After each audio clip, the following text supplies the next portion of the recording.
Good morning. My name is Patrick Allen, and I am an interviewer for the Veterans History Project for the Library of Congress in Washington. And the program where I'm from in southwestern Ohio is administered through the Cincinnati Hamilton County Public Library, and the director of the program there is Brian Powers. And we have the privilege and honor today, which is November the 15th, 2022, of interviewing a World War II veteran, George Dramis. George, thank you for letting me do this interview. Thank you for doing the interview. Now, do you go by George, or do you have any other nicknames? George. George. Okay, before we get into your outstanding military service, let's talk a little bit about your family and your history. When and where were you born? Ashtabula, Ohio. And when were you born? November 23rd, 1924. So you are coming up on a big birthday soon. Yep. 98? 98. Great. What were the names of your mother and your father? My mother was Mary, and my father was George. Are you a George Jr.? I'm not a junior because the middle name is not the same. So Okay. they used to call me George Jr., but that's not technically correct. What was your dad's middle name? Gordon, And your middle name is Robert? which he faked. I don't think he had a middle name. Those days, nobody cared. Your middle name is Robert? Robert. All right. Now, we talked before we got on camera about your mother's maiden name. Tell me about that. Her maiden name is Rich, which an Italian was Riccio, R-I-C-C-I-O. And was she born? Which means rich in American. So. Was she born in the U.S.? No, she was born in the U.S. My mother and father both were born in Ashtabula, actually. And all of my grandparents, both sides, came from Italy. What part of Italy did they come from? Well, my mother's parents came from the northern part of Italy, around Venice. And my dad's came from Calabria, which is in the southern part of Italy, the Adriatic coast. My mother's mother was actually a tall redhead, and I often wondered about why an Italian redhead. Then I come to find out in later years that those people from north of Venice did have red hair, as a matter of fact. Well, that's interesting. So both mom and dad were born in Ashtabula. What did your dad do as far as the family? Well, he worked on the railroad for a while. Then when the Depression came, everybody lost their job, and he was without work for quite a while. And we all lived together. We moved in with my mother's mother, my grandmother, because her husband, my grandfather, who I never knew, was killed on the railroad. And I think she wound up with $200 or something like that eventually. And she had this house that she rented, and we all lived together. My mother and father, myself, and my younger sister, was 5 years younger than me. 2 uncles and an aunt and my grandmother. I think that made 8 of us together, lived in this one house. And I probably had a crib or something when I was a baby, but all I ever remember is I never slept alone. I used to sleep with my sister, and then they graduated me between my aunt and my grandmother. That was kind of embarrassing for a while. And then they graduated me between my 2 uncles. That was, oh God almighty. A stupid little bed that hardly hold 1 people. But anyway. A little tight, huh? Anyway, and then of course when I got into the Army, Oh my God, I had my own cot. I couldn't believe it. Well, you mentioned your sister, 5 years younger than you. What was her name? Carmel. Carmel was her name. What did your sister do? Did she go to high school? Yeah, she graduated high school and everything. And of course, when she did that, I was in the service about that time.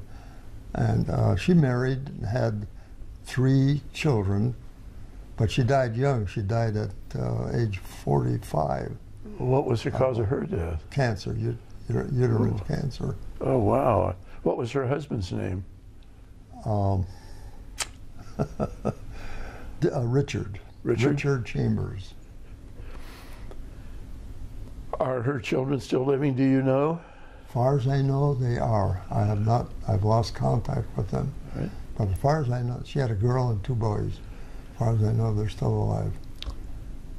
Well, where did you go to school up in Ashtabula? I went to Columbus Elementary School, which is near my house.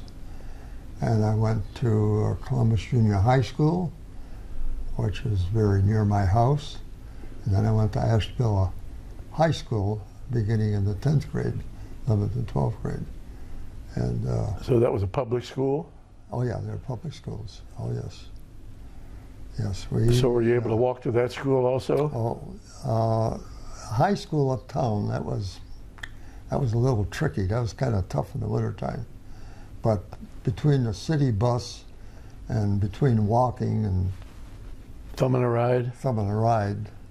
I was late so many times that I don't want to talk about it.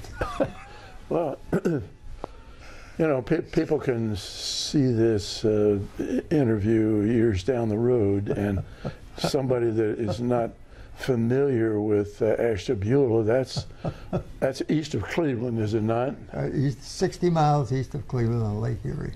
And you have, in the wintertime, there's what they call the lake effect. Oh, yes. You really get a lot of snow up there, don't you? Yeah.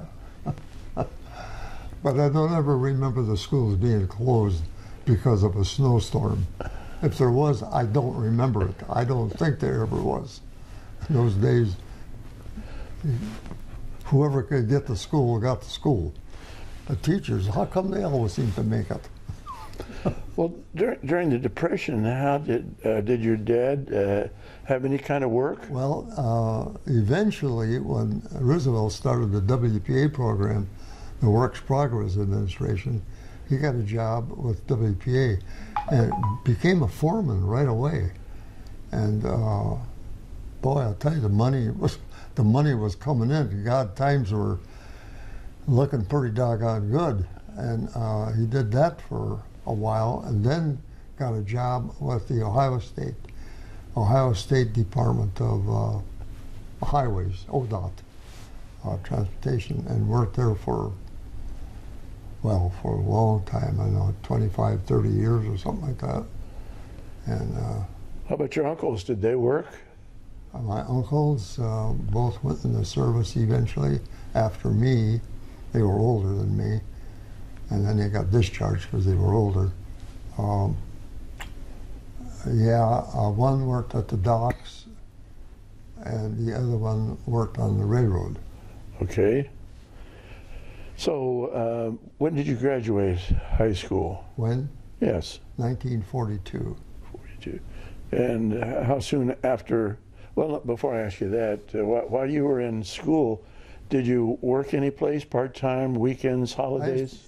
I used to caddy at the Ashtabula Country Club. Starting way before that, I was always a big kid. I was always like you wouldn't know it if you look at me today, but the kids today are so big. But I was like a big kid, and I was always the youngest kid, as a matter of fact. How tall were you? It didn't take me long to get to 6 feet. Okay. And I caddied, probably, 12, 13 years old maybe. I'd lug a bag, and then eventually I was able to lug 2 bags sometimes. And I did that in the summertime.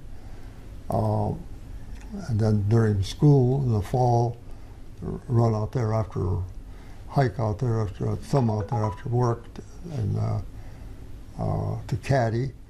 and weekends, of course, to caddy. I did a lot of that. I did a lot of caddying. I made, 65 cents for 18 holes, plus gym. I loved caddying. I learned a lot about golf caddying. I learned a lot about golf. And I played golf all my life afterwards. I played up until not too many years till I came down here. My wife got ill and I wasn't able to play anymore, but I loved the game of golf and was a good golfer. I won my share of tournaments and trophies and stuff. Well, where are we doing this interview today? We're in Raleigh, North Carolina. And where are you living? What's the name of the facility? Where I'm living now? Yes.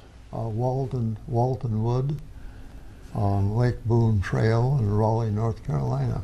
And you've been here about 4 years coming up? Yeah, I've been here since November 5th, 2018. Well, let's go back to when you graduated high school. The war's going on by that time. Yeah, the war was on, and all of us, I think most of the boys realized that we knew where we were headed for.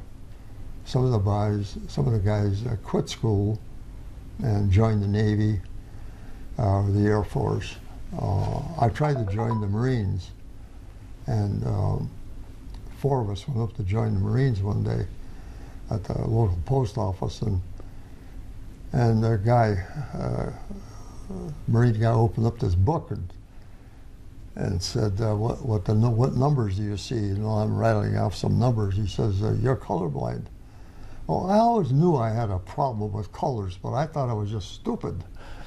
And I never heard of such a term. He says, you're colorblind. And the other 3 guys, they were fine. So we decided, well, the hell with this. Let's go check the Navy out. I guess we went to the Navy next. Navy, same thing. Open up the book. Get out of here. Oh, we'll do the Air Force. Open up the book. Oh my God. Went to the Army. No book. So the 4 of you wanted to stay together.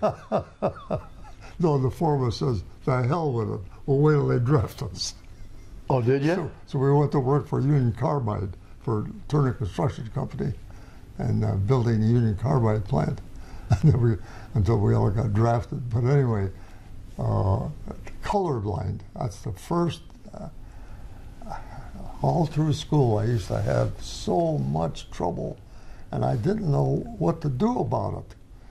I can remember the very first grade, Rose Guarini sat to my right. And when the teacher would say, now dip your brush, it had the 7 colors in the tray, with the water, you dip it into the purple, and I don't know, from nothing. So I look over at Rose, and Rose would say, she'd point in hers, second one over. She and I talked about that for many years later. So what class was that? Was that some art class that you were doing? That was the first grade. First grade. I don't know what you call it. Wow. But I always had that problem. And then I had a teacher in physics class in 9th grade or 10th grade, whatever it was.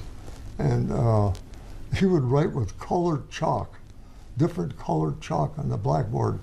He might as well have been writing in invisible ink. I don't know what the hell was up there. And I didn't have the guts to tell him. I don't know what I did. I struggled. I struggled with everything. Uh-huh. Colors. Ugh. What was it about the Marines that you chose to try to get in there first? We just wanted to go and fight the Japs. Well, I've had a couple of my people I've interviewed said they joined the Marines because they liked the uniform. They thought it was pretty cool. That's just a pony and dog show. Do you remember where you were or what you were doing when you learned that the Japanese had bombed Pearl Harbor? I have no memory of that. I have no idea where I was. Others said, oh, I was in the movies or I was here. I have no idea. I might have been Well, I don't. This is December 7th in the wintertime. Yeah, I have no idea. It was winter time. I have no idea where I was. I might have been home playing with radios because I was always fooling with radios and electricity and radio things. I was a nut for that stuff. Did you make radios or repair them? Yeah, my father, when he was on WPA, worked with there was a guy on WPA who used to fix radios, I guess, and every once in a while my dad would come home with a basket full of stuff from this fella. Oh, it was like the best Christmas present I could ever get. All these little parts and transformers and vacuum tubes and sockets and all this stuff. I'd go crazy when he'd bring that home. I loved it. I was torn between playing baseball, playing football, playing basketball, playing with the radios. I kept pretty busy. Well, so we didn't talk about your sports, and being a tall kid. Did you play basketball? Oh yeah, I was a center on the basketball team. And football? Did you play football? I played football until I hurt my knee, and my mother wouldn't sign for me. What position did you play in football? I could play end. I could play kicker. I could play tackle. I could play any position. I was just I was very strong for my age. A very strong boy. What? I can tell you that I beat about 7 or 8 grown men in the pool room arm wrestling. And I didn't know that I could do this. I had no idea. My buddies put me up to it because we used to horse around, and they said, why don't you try these, get these guys here. So I said, they're men. I can't do it. No, you can beat them. You can beat them. So we did it, and I was shocked that I beat about 7 or 8 grown men, right hand or left-handers. Really? Either way. I thought, wow. Was there money on the table? No, no. I was just always been strong. And did you play baseball? I played a lot of baseball. What position did you play in baseball? Left field and first base. I loved baseball more than anyone else. I played up until I was married and had kids. Played on an industrial team. All right. I loved it. Well, I would put that bat in my hand and get out of my way. So after you were unsuccessful getting into any of the military units, you went to work for Union Carbide? No, for Turner Construction Company. Turner Construction? It was building the Union Carbide plant. Right there in Ashtabula? Right in Ashtabula, right from the ground up. What did you do for the Turner? Oh God, I did everything. I dug holes. I hauled concrete buggies around everywhere and fell into a pit, and I wound up in the emergency room at the hospital. 2 of us fell into this pit and just missed the rods sticking up from the first floor. Very lucky, or I wouldn't be here today.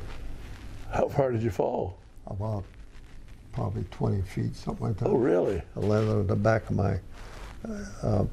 my neck, like on this sloping part. And the other guy landed across the beam. He got hurt worse than I did.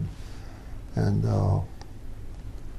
they took us to the hospital. The part about that was my wife, who was my girlfriend at the time, was in nurses training at Ashtabula General Hospital.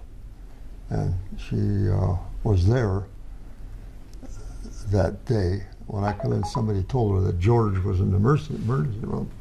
She come running down there. She didn't know how bad I was hurt. That was scary. When did you first start dating your wife? When did you first start dating? Oh, I think it was the junior prom. Some guys egged me to ask her to go to the prom because she was alluding to the fact that she wished I would ask her to the prom. So these guys were all, I was a very bashful, shy guy when it comes to girls. I never dated girls, or sometimes I talked to Alta. I love her. I talked, she's had dates and stuff, and I said, I never had a date. Only woman I ever knew was my wife. But I asked her to go to the prom, and we did that, and we started pretty much going steady from that point on, and then eventually married when I was in the service when we got married. So as far as dating, it sounds like playing football, basketball, baseball, and your schoolwork, you didn't have much time for dating. I was busy. All right, how long did you work for Turner before Uncle Sam called you? Probably about,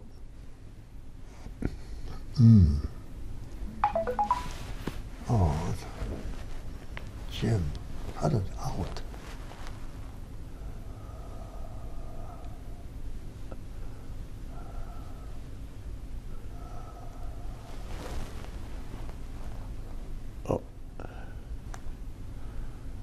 The form says 5355 at the lower left corner.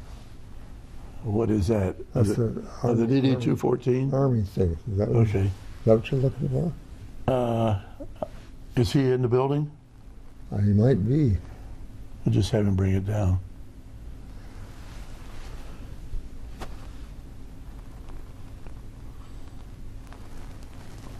That looks like it. Is that it? That looks like it, yeah. Right there. So we're just trying to get George's DD-214 for the military service. That's it. Okay. So just have him bring it down. Yeah.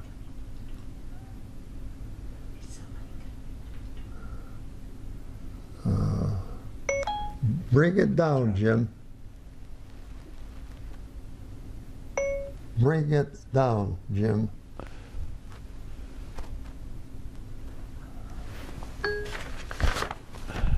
Sorry. Well, how did you get your notice from Uncle Sam? In the mail or Greetings from the president. They all said greetings. And then I don't remember. Were you happy about that? Oh yeah. Oh, And yeah. where did you go to the draft office? I had to run back and forth to Cleveland on a train, groups of us, for physicals and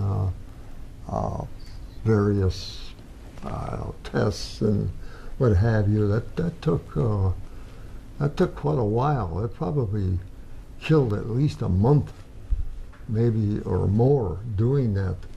I think there were so many troops needed, but not enough places to put them, that they couldn't take them all at one time. Okay. But just like the camp I went to in Mississippi, Camp McCain, Mississippi, those were nothing but tar paper shacks. That's all they were. You could build one of those places in probably 3 or 4 hours. Well, I've got your service date. You went in May the 6th of 1943. Okay. Now, where did you go for boot camp? Well, I wound up in Fort Hays, Columbus, but that was just to get Physical and all that? Clothing and shoes and all that stuff. And then there was a test. I remember being in this room with quite a number of other fellows. It must have been 50 maybe at least. And they said, now you're going to hear a ding, and then you're going to hear a daw, and you write on the paper what was a dot or a dash. Well, having been interested in radio and all that stuff, I never listened to Morse code before, but I knew what he was talking about. So when I took that test, I must have been numero uno, because I was picked and put on a train and went to Camp McCain, Mississippi, in a signal company. Okay. So I must have done very well on that test. You were the only one in the whole room that. As far as I know, I was the only one. I had a private suite. On the train? Sleeper train. I was going to ask you about that. How long did it take you to get down to Mississippi? Oh, geez, I don't know. A couple of nights, or? I went through Cincinnati. I know that. I remember being in the Cincinnati train station. It was the first time I've ever been there. The only time I think I've ever been there. But anyway, that's when I got on the sleeper. I don't remember. Now, the train, was that a commercial train, or was that just a troop train? No, a commercial train. And you got down to Mississippi. Where was the camp located? Located in the north part near Grenada. Tupelo is north of that, not too far, because we could take weekend passes to Memphis from a time or two. So on a bus. What was the name of the camp that you went to again? Camp McCain. McCain? No, I found out when John McCain was running for president. Somewhere I was reading in the Wall Street Journal, what have you, about McCain and his brother, who owned property in Mississippi, and then it hit me, Camp McCain, Mississippi. Well, I think the property they're talking about, they probably leased it or rented it or whatever to the United States government to put a military camp on. So I thought and I think they still have the property, probably, in the McCain family. Okay. So what were your accommodations when you got to camp? Was it a tar paper shack, or did you have something better? No, they were all tar paper shacks, just single bunk bed, which I thought, to me, was great, because I was so used to sleeping between people all the time. I mean, it was wonderful. Really wonderful. You were sleeping with two people. You were beside yourself. Oh, geez, I tell you. It was like, I thought, this is first class, man. I don't know any better. Were you down there during the summer? I went, oh yeah, and it was hot. That's what I was going to ask, how the weather was. It was hot. We'd go on some of the 10-mile marches with full field pack, and I mean, it could be brutal. It could be brutal. Well, why did they have you marching with field packs if you're in the Signal Corps? Oh, you'd be surprised. I thought we were taking infantry training. And then when I got to, we used to go on maneuvers a lot in the bayous of Louisiana. And I remember it would be cold, and the pine trees would be frozen with rain, and would freeze, and like rifle shots going off all night long. You know, pow, pow, pow, branches falling. Uh-huh. And where they had cut the stumps, where they had cut trees, pine trees, you could take your axe and hit in the stump, and the syrup would start coming up. You'd light it, and you could have a nice fire going. Oh, really? Yeah. So would some of these bivouacs be overnight? Oh, yes. So, well, a week. Could be a week, or all right. Could be a week's bivouac. Easy. And did you have your own tent, or were you with others in the tent? Tents are on the ground, one or the other, or maybe sleep we had a large radio truck with two radios in it, a transmitter, a powerful transmitter, a generator being pulled behind. Sometimes you'll get lucky enough to sleep across the bench on that thing. But most of the time was on the ground in a pup tent. Well, besides infantry training, did you have training in signal? Oh yeah, we used to go to class, learn Morse code. We had Morse code classes in the morning. Had an instructor, and then, well, of course, we always had exercise. First thing in the morning, we had exercise classes. Then we'd do that. And then we'd be out in the rifle range, shooting in the rifle range, and what have you. Did a lot of that. Did you get any marksman badges? Any what? Marksman badges from shooting? Yes. Did you? Yeah, got that. What kind of weapons were you using? You can show him this form and see if he wants you to send it to him via text message. I don't have my phone with me. Okay. So he must not be here in the building? He must not be here. Well, we can get it later. Well, how long were you down at Camp McCain? Well, I was trying to think. I would say I went to Camp Forest. Well, one day we were on maneuvers. We left Camp McCain. We were down in Louisiana, and the weather was rainy and cold, and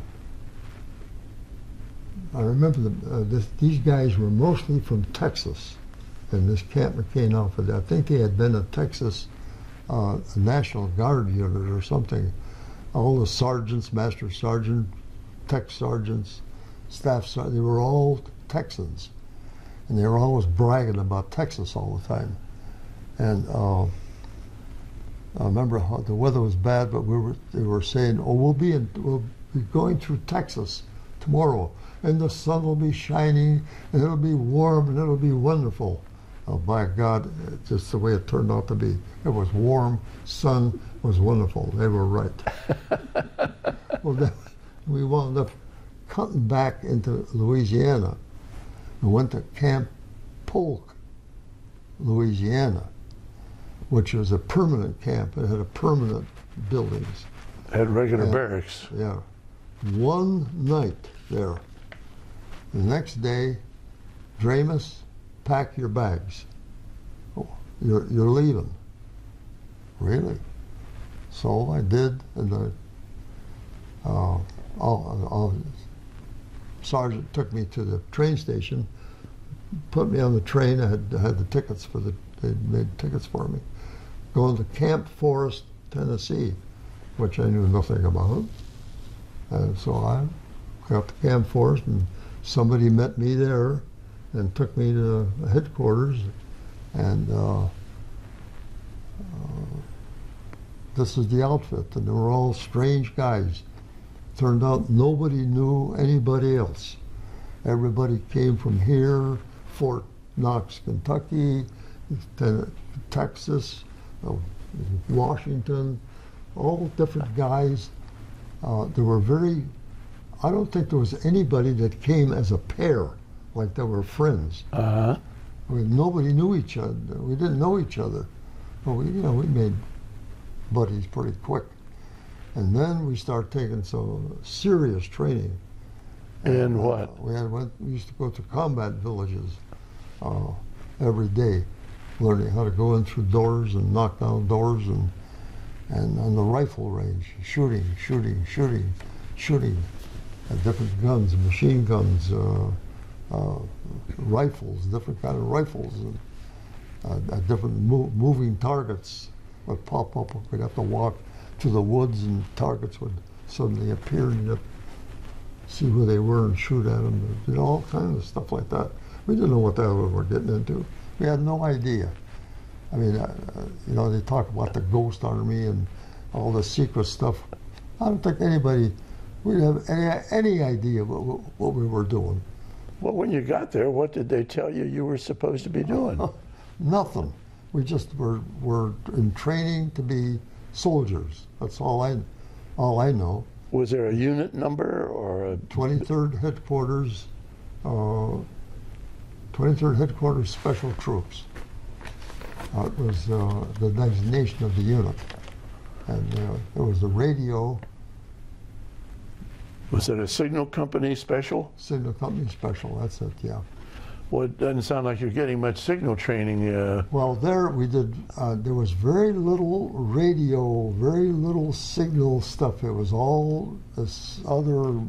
It's all combat infantry. All this combat training. So one day, we're at the combat village, and I don't know how my wife and I decided to get married. I've thought about that. Alta and I have thought about this, and she's quizzed me, and I just have no idea how it ever came about. I think it was a known fact that we went together as lovers. I knew we were going to get married someday, but I didn't know when or anything. The next thing I know, she's going to come down, we're going to get married. So I asked my platoon officer if I could have, this was on a Friday. I noticed that on Saturday I was slated for guard duty. So I asked him if I could get off because I was going to get married. Oh, I can't do anything about that. He says, you'll have to check with Sergeant Major. I asked him, well, maybe you could get somebody to take it for you, pay him to take it for you. I can't change the roster. So I searched around and I found a guy who would take my guard duty for $5. And I paid him the $5. And he took it so that I met my wife. She came down the train, my girlfriend, and she had to stay in a guest house that they had.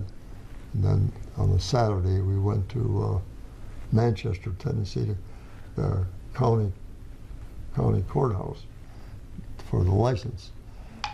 So we go up to took a bus there. So we go up to the counter where the old guy was there. We'd like to have a license. We want to get married. And I said, we're 19. Do we have to have our parents' consent? He says, nope. Just so one's a boy and one's a girl.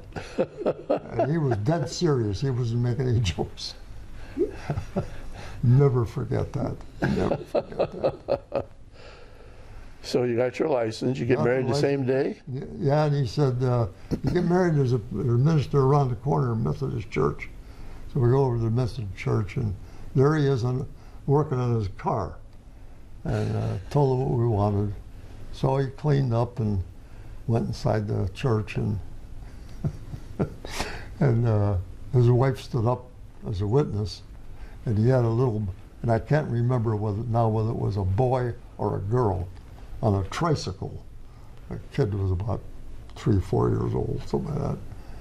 And all the while we're getting married, this boy or girl is going round and round the tricycle, all around us. In the church. My wife and I talked about this and laughed about this for decades. We were married 75 years, so we talked about it a lot. Gee. So you get married on Saturday and you got to go back to the base, or did you have any extra time? I had Saturday night off. Sunday I was back on the base again. But in the meantime, we had some married couple friends who found a room for us in the same house where they were staying.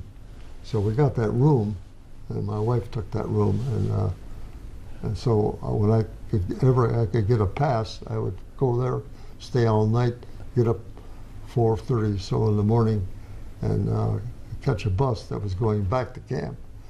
But it was very close to the camp doors or gate, so we were lucky in that respect. So we did have a place there. We were there about I don't know, a month or so, she and her other friend got a job at the Dr. Pepper plant inspecting bottles of pop when it came down the conveyor line. Stuff, but, now you were 19 at the time? Or were yeah, you 20? You were 19? Well, how old was she? Same age. She's 2 months older than me. Well, how long did you stay there at the camp in Tennessee? Well, geez, I don't know. When did we go overseas? God, I don't remember when. Well, what was your next assignment? Well, we went. Let's see. We went to New Jersey. Camp Kilmer, New Jersey, was a jumping off point to go overseas. So I told her, we're pulling out. You better go back to Ashtabula. So she went back to her parents, and then we probably pulled out in a day or so. I waited until the last minute. And we went to this camp in New Jersey, and there was a telephone there. I remember you could make phone calls. She came then to New York City and got a room in a hotel in downtown New York City, and we could get a pass every day, and I'd go down and I'd meet her, and some nights I could stay overnight with her, and we took some shows in and on Times Square and stuff like that, and that went on for about 5 or 6 or 7 days. My parents wanted to see me, so both of us took a train from New York Grand Central Station to Buffalo, New York. My parents came up from Ashtabula on a train, and we timed it out, so we met in Buffalo, and I met my parents and my sister, and we said goodbye there. And then they went back, and my wife and I went back to New York City. And she stayed at a hotel, and I told her, I said, no, it's getting close, and I won't be able to tell you that we're shipping out. What's going to happen is there's something going to cut off the phones, and we're going, and I can't tell you anything. So if you don't hear from me for a while, you know I'm gone, and I can't tell you anything. So you go back to Ashtabula. Well, that's exactly what happened. They just shut us off. I couldn't call anybody. I couldn't say anything. And I figured, I hope so. She knows enough. She told me later, many years later, she waited in that hotel room for that phone to ring, and that phone never rang. I didn't want to leave the room. I ordered all my food in. I didn't want to leave that phone. I'm afraid you might call. That's the way it was in the old days. Sure. Now, now you're 19, so your sister is still in high school. Yeah. Did your mother or father work in any war production? My mother worked in a dress factory that they had in town. I know. My father he worked for the Ohio State Department of Transportation. He was a foreman on the bridge division. Okay. So from New Jersey, did you finally head overseas? Yeah, we boarded a ship at night. And where did you leave from? What port? Well, New York. New York City? New York City, yeah. And 14 days. Was this a troop ship? Troop ship, yeah. 14 days. I was sicker than a dog. I never thought I would get seasick. I never thought I would get seasick. I lived on Lake Erie. I grew up on Lake Erie. I did a lot of boating in Lake Erie. I never was sick, but I got sick. How about the German U-boats? Were you in a convoy? Yeah. I'd hear the destroyers and the English corvettes would be in between. It was a battleship behind us, and I forgot, probably with 20, 25 boats maybe at least, and the destroyers, they would not back up, but they would just slow down go, let us go by, and they would be dropping depth bombs. You'd hear them go off, boom, boom. Oh, really? You know? Yeah, oh yeah, oh yeah. Did your ship get attacked? No, no, no. How many troops were on your ship? Do you remember? No, I don't. Are we talking in the hundreds or in the thousands? Oh, I would say 1,000 guys anyway. Oh yeah, oh yeah. Did you know where you were going in Europe? Nah, no idea. How was the food on board? Well, I don't know because I couldn't eat it. Guys would bring me a piece of bread. They'd bring me an apple. I mean, I could not eat. Oh, the smell of that food. I tried to go down. You had to go down the stairwell from the rail up above.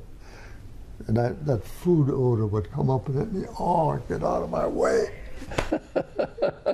So that lasted. Terrible. That lasted the whole trip across the ocean. Oh, it's terrible. I'm telling you.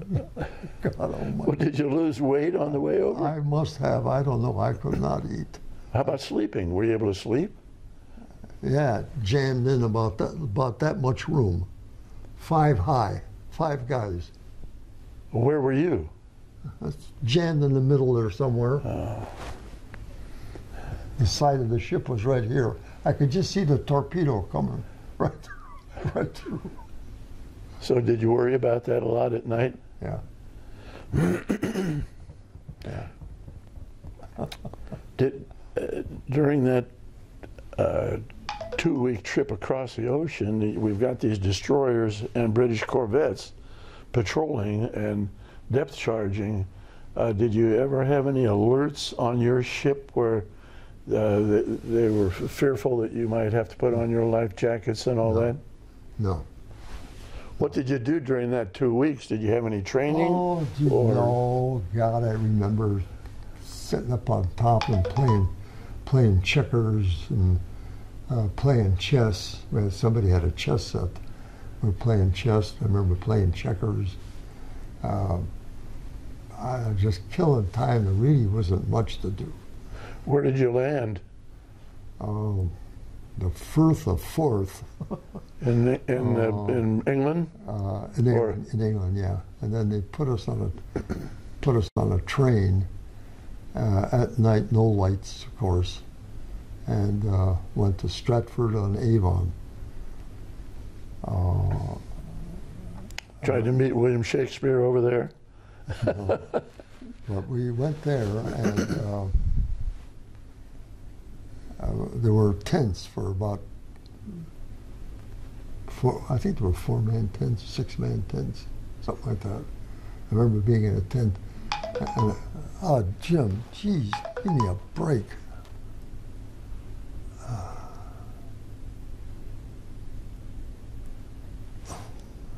Just tell him we'll take care of that later.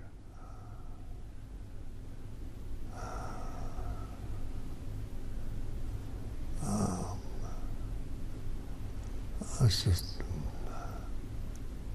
I don't know what to tell him. Anyway, 4 or 6-man tents. How was did you survive for the trip? Were you able to eat finally? Yeah, I ate when I got there, but I must have had a kidney problem because I'll tell you, I could not hold my bladder. I think I had a kidney problem because I was having a terrible time. And my steel helmet got a lot of use at night. A lot of use. I got so tired of getting up, I found a way to do it without getting off my cot. And it was my steel helmet, thank God. Oh, anyway, man. That's another story. I guess it would be. But then one day, again, Dramis, pack your bags. You're leaving. I'm leaving. Where the hell am I going now? So I pack up my stuff and I wait. And then pretty soon there's a little convoy of 2 or 3 or 4 jeeps and a couple of weapons carriers and an officer. 9 of us and an officer. And we stop somewhere in England and pick up about 10 guys from the 9th Infantry Division and an officer. And we go to Wales, Pontypool, Wales, up to the top of this mountain. Barbed wire. We get in there, and you ain't getting out. You're here. This is where you're going to be. 6-man tents. So we became acquainted with the guys from the 9th Infantry Division. And we used to spend our time waterproofing vehicles, putting some compound on the electrical fittings underneath and making a muffler to come up out of the water high up in the air. We did all that on different vehicles. That's how we spent, and it rained. I swear it rained every day. Wales. And then one day, here we go again. We'll pack up, we go, we get on a boat. And now, is this a regular troop transport, or well, it was a small boat? It was a small boat. There was a hold. And they held about 200 men. So there's about 200 men of us, and others who I didn't know who they were. So we start floating along the channel, along the English coast, and that night the Germans would come over and drop magnesium flares, and it would just get like daylight, and then they would start dropping bombs. Well, they took out a ship right next to us, or the same size, dropped a bomb right down in the hold and killed everybody down there, and sunk the ship. But the flak would be flying everywhere. I mean, metal flying. I got stuff on my clothing, digging on my, but I never got wounded. I never got anything that was worthwhile talking about. But there's a lot of stuff flying everywhere.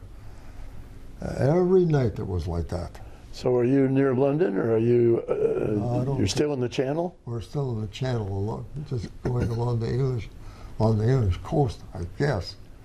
Because during the daytime I could see the land. And then we broke out for the invasion, and somehow, as I learned much later, our boat got mixed up, and they went to Omaha by mistake. And when they got there, they realized that they weren't supposed to be there. They come across and we got into Utah. So we get into Utah Beach. Now we're supposed to, the 9 of us and the 9 or 10 guys from the 9th Infantry Division, we had, and by the way, we had 9th Infantry Division patches. We put them on. We wondered why. We had French money given to us. We had a French phrase book. When we were in Wales, they took everything away from us. I think they even took my ring away. Why, I have no idea. They took my ring off. They didn't want any identification. I must have kept my dog tags. That's how you got to keep your dog tags. You kill, they won't know who you are. But so we're on this boat, and pretty soon we run out of food, and we're eating rations. We're eating just K rations and C rations, and everybody's getting kind of like wants some food. We're running out of that, and there's the sailors. After a while, they got tired of all these GIs using the head, the latrines. So we had some enterprising guys build out of sheet metal, like the eave on a residence. Residence, along the rail, roped it on there, had it going over the side. And that's where we did our business. It's a true story. Somebody saw down in the hold that there was this wooden structure in the corner. Wonder what's behind that. Rip it open. That's where the rations were. And there were 10-in-1 rations in there, what they call MREs today, meals ready to eat. 10 to 1 right. One meal will feed 10 guys. Wow, my God. I tell you, we gorged ourselves. Well, what did the sailors think about that? Hell with them. They locked the doors. You could see them in the porthole, and they're eating, drinking coffee. We hated every one of them. Hated every one of them. So well, how long are you on this boat? So about 10 days. How many days was it before you found this stash of rations? Quite a About halfway through? Probably 7 days or more. Oh, wow. But anyway, so we get off. We can't get off the ship that day. We didn't, but the mission had been canceled. We find out that our mission was we were to fake the 9th Infantry Division, like a regiment or a battalion at least, of the 9th Infantry Division, and connect with the 82nd Airborne, which had been dropped inland. And we were to fake the whole thing. Now we had our radio stuff, our jeeps and our weapons carriers with radios, and they were taken off the boat.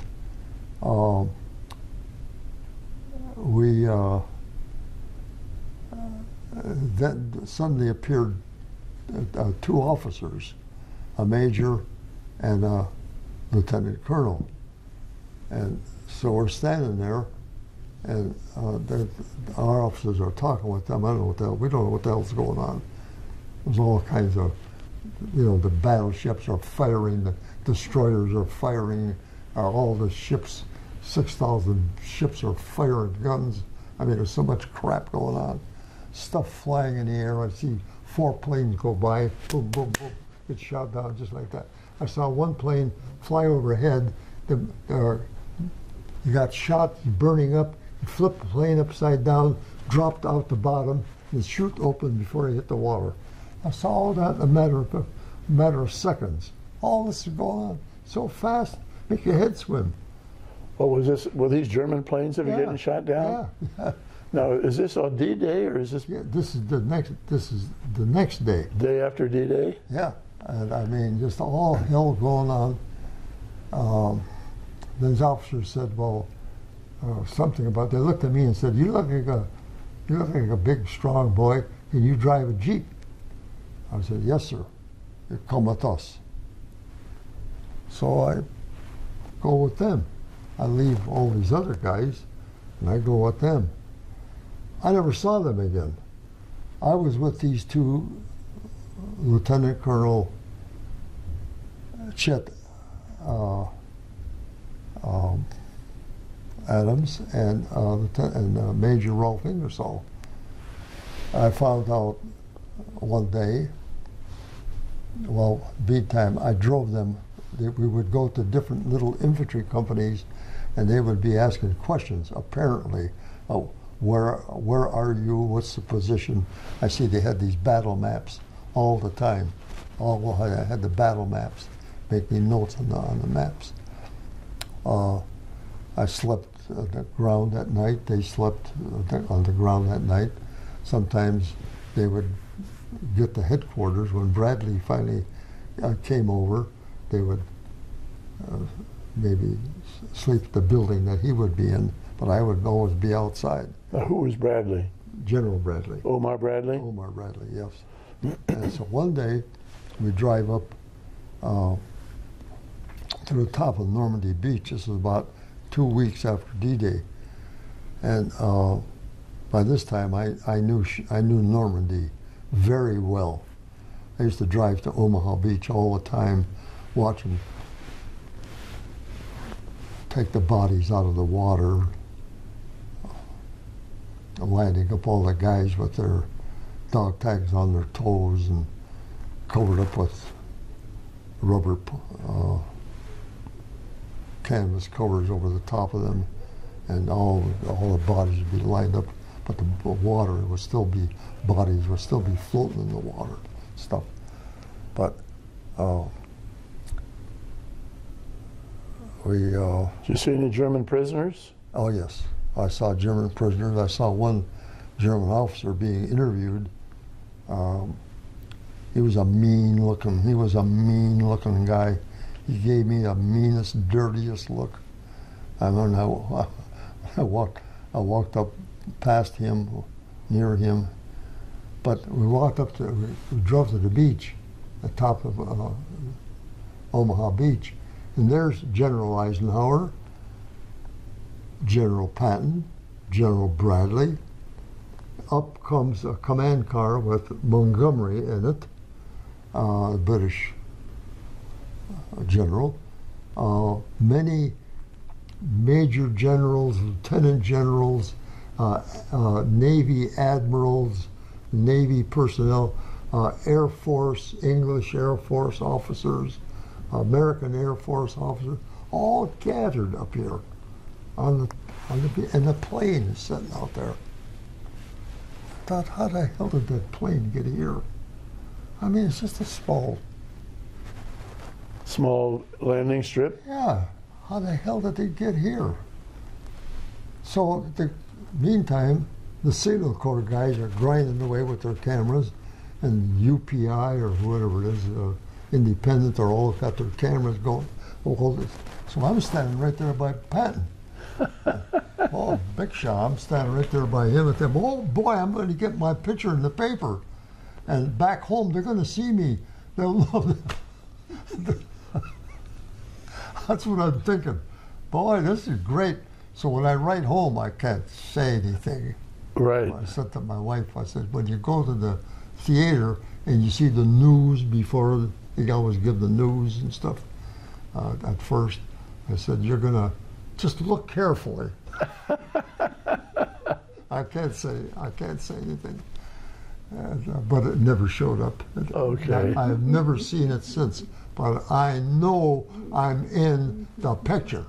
I know that. Well, did you ever find out why they're having a gathering of all the top brass? Or was it just a photo op? I don't know. Then what happens is the major says, drive the Jeep over. So I moved the Jeep with them out of the way. So Eisenhower and I think Patton also, not Bradley, I don't think, but a whole bunch of them got on that plane. And the plane started taxiing and starting to move.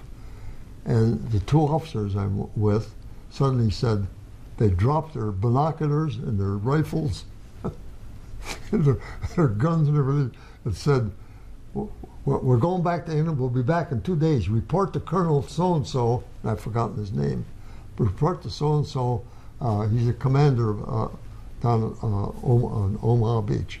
Report to him, we'll be back. So they run, they go to the plane, and they bang in the plane while it's moving.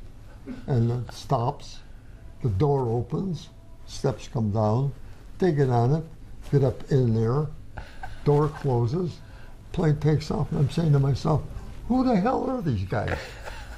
I mean, really, I had no idea who they were. Well, they were intelligence officers from SHAEF headquarters. I knew they were pretty important because wherever we went, they were treated with, a lot of respect. Treated with kid gloves, huh? So what do the initials SHAEF stand for? Supreme Headquarters Allied Expeditionary Forces. Okay. And eventually they worked directly under Bradley, but the two of them. But well, let me go back to this German officer that just looks meaner than the devil. Did you try to communicate with him at all? No. He was waiting to be interrogated, and he was just sitting there. No, I saw a lot of prisoners being hauled away, German prisoners being hauled away. I saw a lot in that. I was with them for about, my outfit never came over until D+44.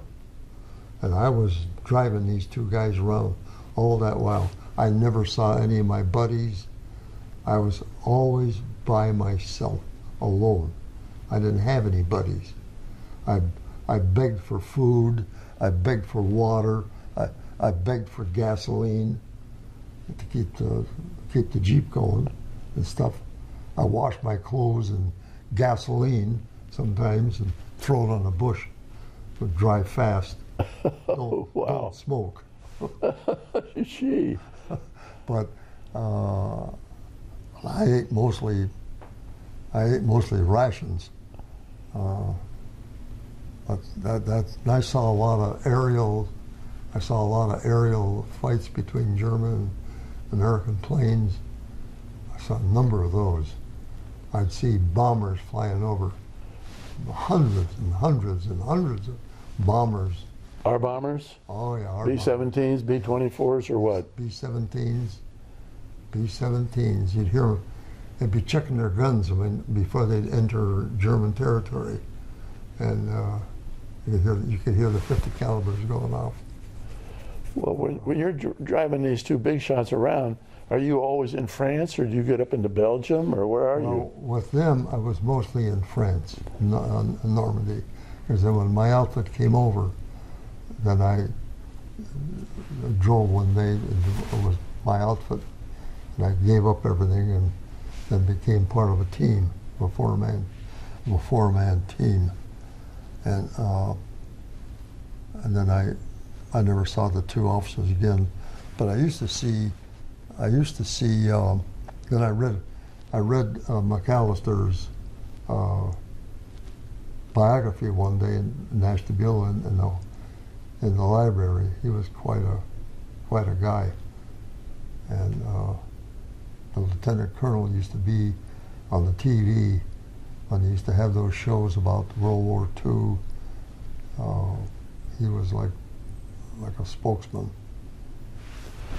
Well, how long are you over there in France driving these two guys around before you get another assignment? Oh, I was with them at least a month.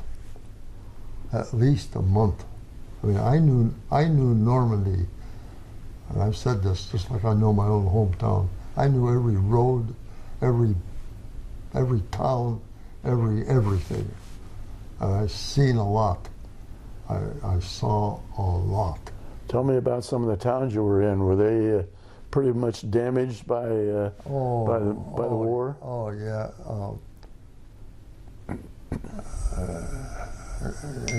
In the village of Carenton, stopped in the square. The town was being shelled by the Germans. You could hear the 88s coming in, hitting the buildings. And we're in the square, small square. And I see an old man across running with a boy in his arms. The boy's full of blood, just all blood everywhere. And the grandpa, like a grandpa type, he was breathing hard, and he was trying to run with the boy. Now there was a bridge over on the left, a small concrete structured bridge. Nothing over at the top. And officer said, now he's looking at his wristwatch, when I say go, let's start the Jeep up in the first place. When I say go, go.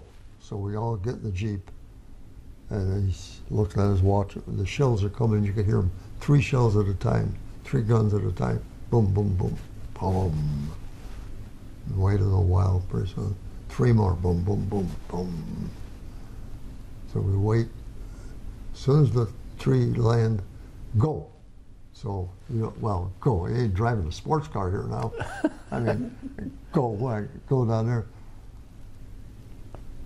I hit the bridge.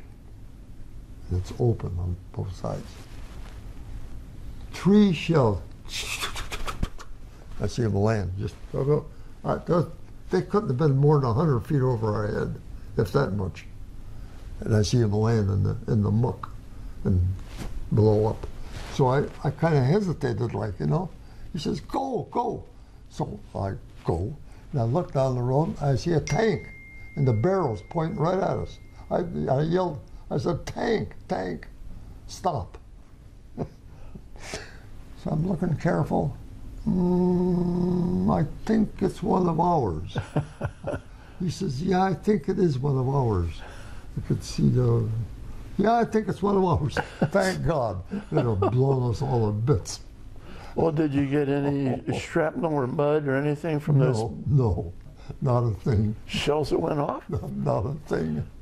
Did you see the old man with his boy crossing the town square? Did he make it to safety? Or he was going the other way. I have no idea. Uh-huh.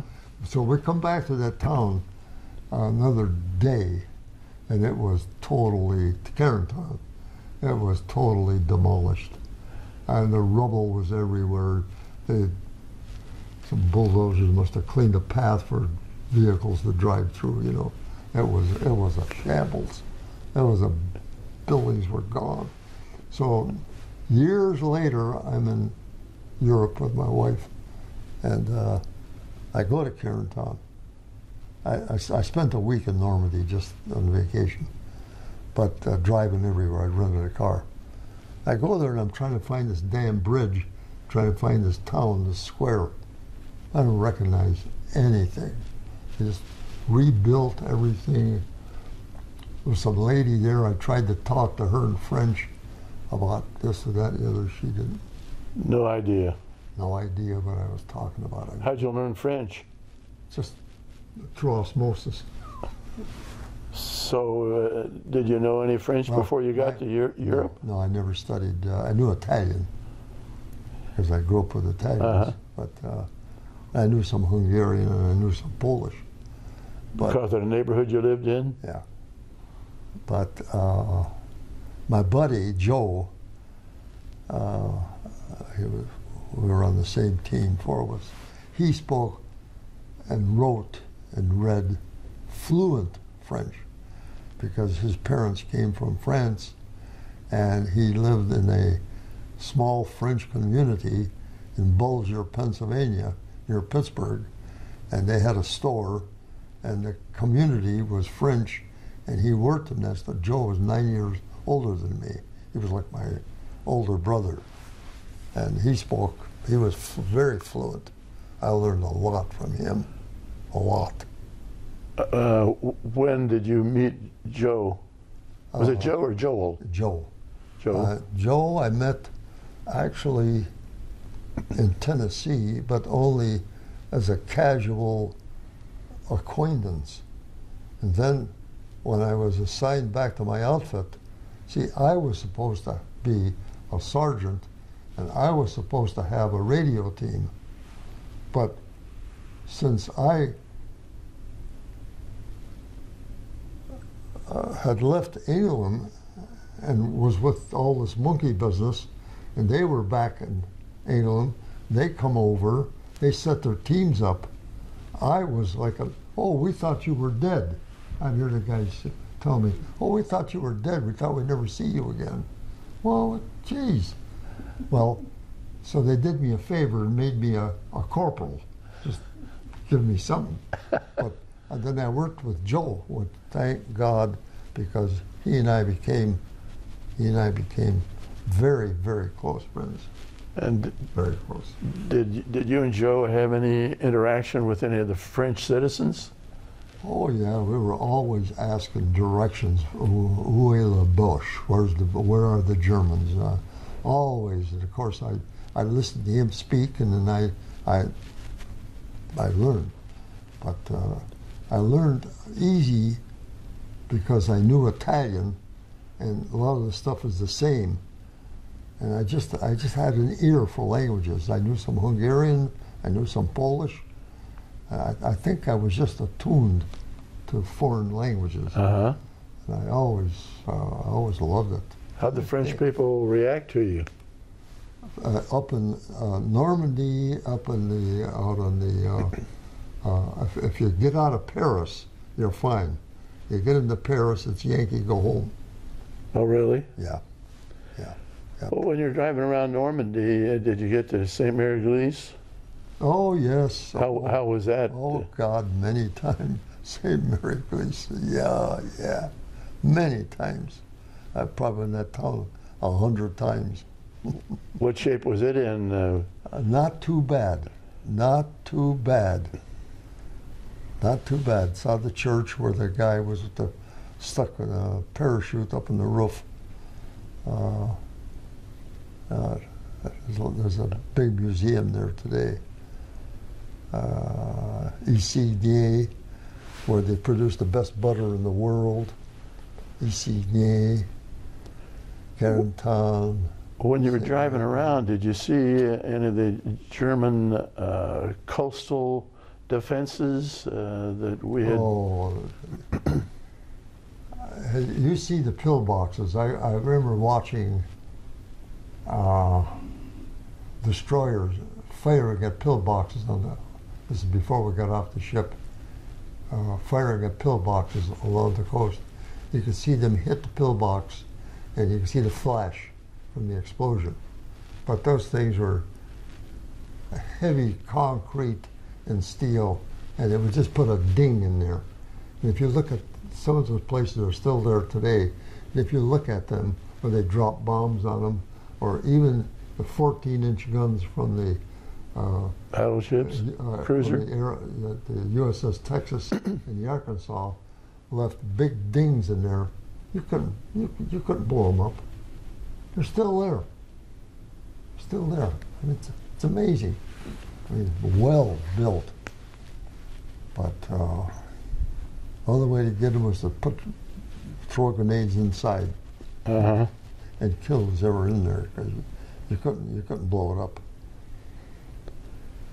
How about the medical facilities? Were you anywhere near some of the combat hospitals? No, I don't. I remember the graveyard crews. I don't remember. What do you remember about them? Thinking about the poor guys that had that job. Digging graves, handling bodies. I couldn't do that. I couldn't do that. No way. No way. So you finish driving these two fellows around, and then what becomes your assignment then? Well, then I wind up in my outfit, and we wind up as a four-man team. Doing what? Doing radio work. And we'd go out on these, we pulled off supposedly 22 missions of fake companies, fake armies, fake divisions. We weren't known as the Ghost Army then. That came out later on. But it was dangerous work in the sense that we had no protection. I mean, there's just a handful, supposedly, of us trying to pretend we're a division. I mean, 15,000 men, 12,000 men, and there's maybe 500 of us going to fake a division. And where were you doing this? Oh, everywhere. The first job was in Brest, the battle for Brest, the port of Brest. That was a big deal. That took about 3 days. That was the first big encounter that we had, and a lot of radio work was done then. And we had the one outfit that had these canisters of gunpowder, and they were wired up so that they could fire them off and would flash like it was artillery. The idea was to place it amongst real artillery and make it look like there's twice as much artillery, possibly 3 times as much artillery, because they would flash at the same time the other guns would go off. They would time them. It was just nothing but gunpowder, no noise, just the flash. And there was a special company that did that. And there was another special company that specialized in camouflage work. Camouflage rubber airplanes, rubber trucks, rubber tanks, rubber jeeps, rubber whatever, artillery. That was what they did. They were all artists, painters. They had color. They were all that type of personnel that did that work. So are they just these rubber items? Are they just They blow them up. Blow them up with air and with a compressor.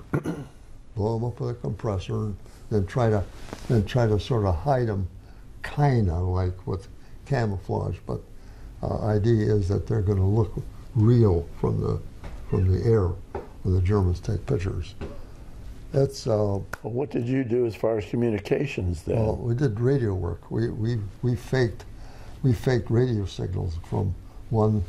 I might be stationed possibly 10 miles from where somebody else was, or a whole gang of us. There could be 40, 50 different operators operating. We all had a script to follow. We all had our own call sign and everything, and we were told what to say.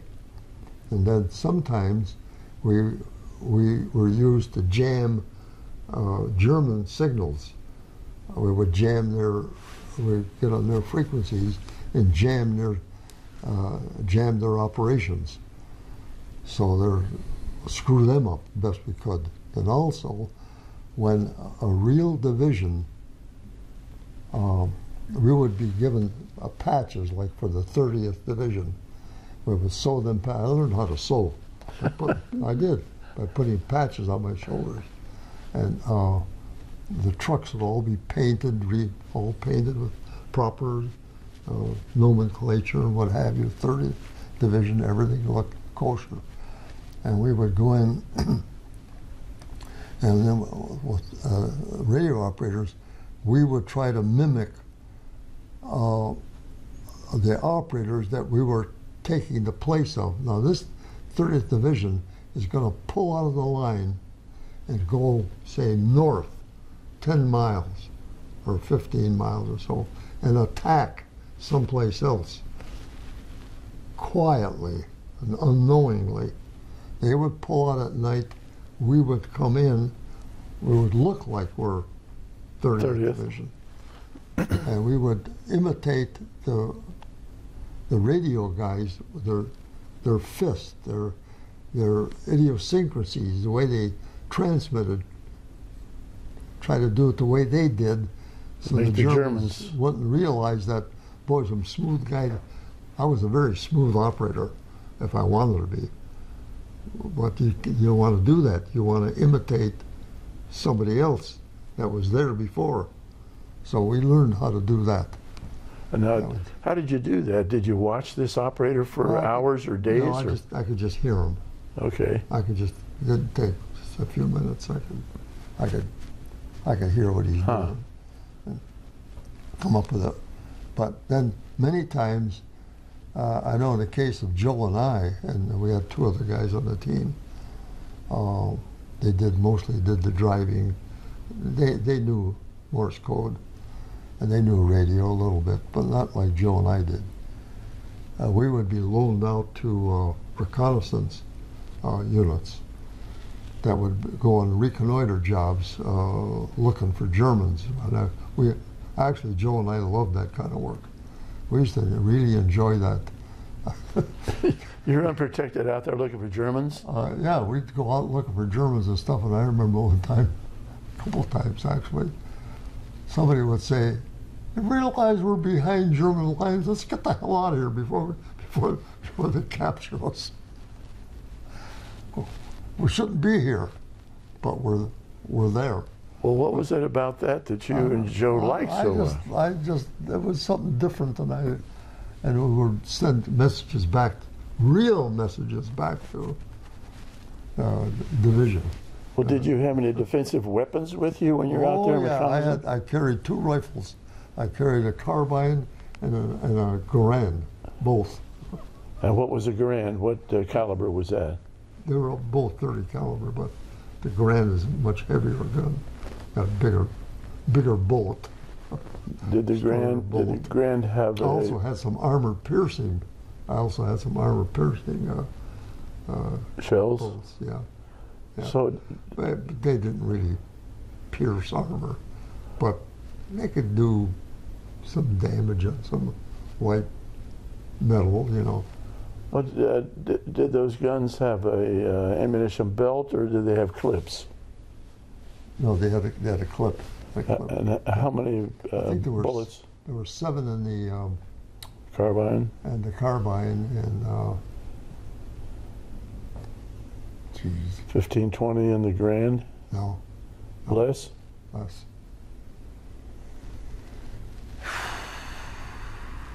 See, then they changed it during the war. They came out with a bigger clip for the carbine. It was a bigger clip, maybe 14.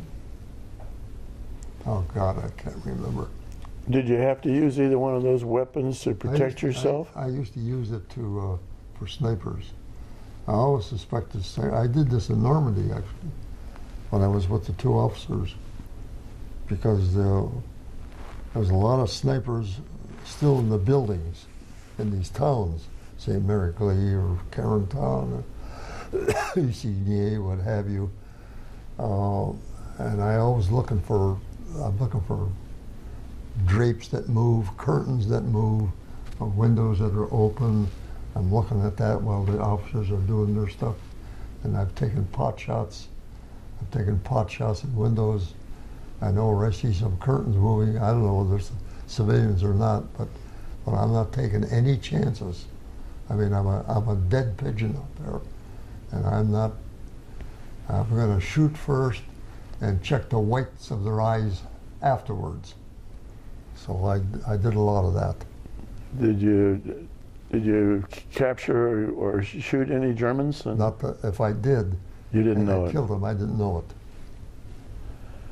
So how many times did you set up and take down these fake battalions or divisions? Well, we did about 22 missions altogether in France, Luxembourg, Belgium, Holland, Germany. Oh yeah, about 22. The biggest one was the Rhine crossing. That was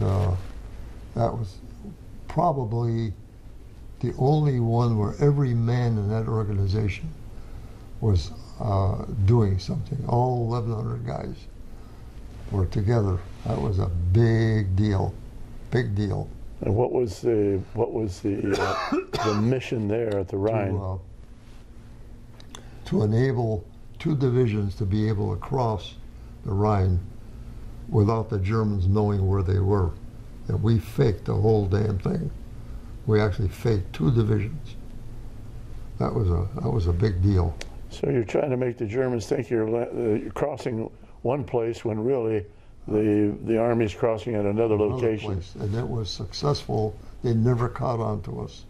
They never caught on. I know that one night I don't know how many nights that we were there, but I remember we took over a German house. It was a brick, nice house, nice German house, but nobody was there. And so I said, well, I'll take the first guard duty. I'll stay outside and by the door. You guys sleep, and then I'll wake one of you up, relieve me in a while. It was getting nighttime. Lots of snow, no moon, but with lots of snow, the incidental light, you can see quite a bit. You know how it is at night when there's lots of snow, a lot of reflected light. And so I'm sitting there waiting, and pretty soon I hear a plane.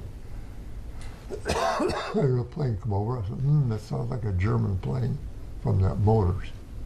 Then I see a big arc light, just, I don't know. A searchlight? Yeah, a searchlight, about 500 feet away from me. Come on, capture the plane. And following the plane dives, comes down the shaft of light, guns blazing. I could hear the guns. I could see the spit of the guns. Put the arc light out, levels off, and comes right past me. Like that. I could see the markings on the plane, real plane. Guy was pretty shrewd. Come down that shaft of light, shot that light out. Pretty damn good German pilot. Yeah. Do you know what kind of plane it was? Was it a Messerschmitt or a Focke-Wulf? It was so fast. Uh-huh. It probably was a Messerschmitt. Yeah. So did you set up these operations always at nighttime? Pretty much at night, because that's about when the other guy wants to pull out. We had these we had these half tracks with huge speakers. The speakers weighed 500 pounds. They cranked them up on a crank. They were so heavy, you crank them up in the air above the armor. And they could project 15 miles of sound from a wire recorder. They would record sounds of actual tank movements, truck movements, troop movements, what have you, men speaking, real life stuff. And when they played that, it sounded, because when we would be, they would be back of us. So when we would be up more forward, we could hear that. And you'd think it was real. The real deal, huh? Get that truck out of here. What the hell are you guys doing? Put that cigarette out. You hear all this stuff going on. I mean, real, you know. So were each one of those 22 missions successful? Yes, every one was a success. Yeah, we were very fortunate. We never got, from what they've learned after the war, we were never found out. The Germans never found us out, which I think is a pretty dang good record. I would say so. Gee. Sorry for the musical interlude.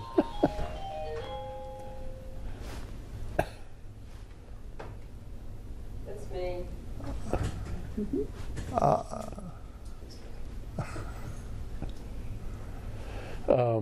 Can you come later, Sheila? What about tomorrow? Tomorrow. Yeah. I'm sick, so I don't want to hang around a long time. Can you come back later? Okay. Okay, thanks, hon. It's my wound nurse. Oh, okay. Oh, okay. Okay. So, where was your last fake Army station?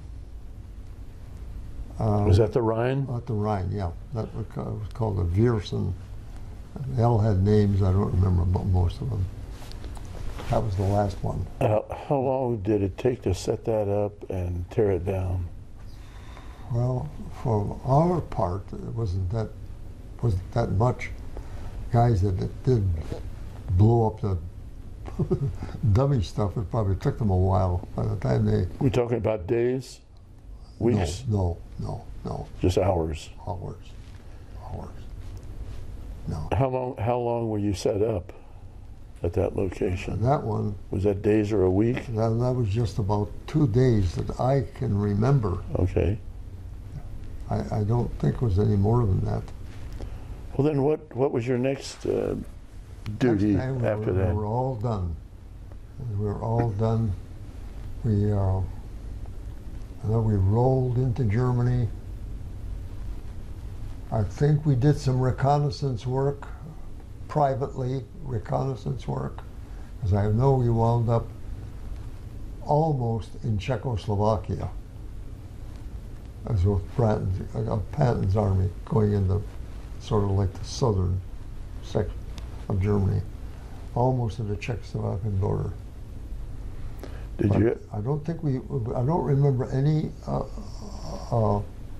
our outfit doing any missions.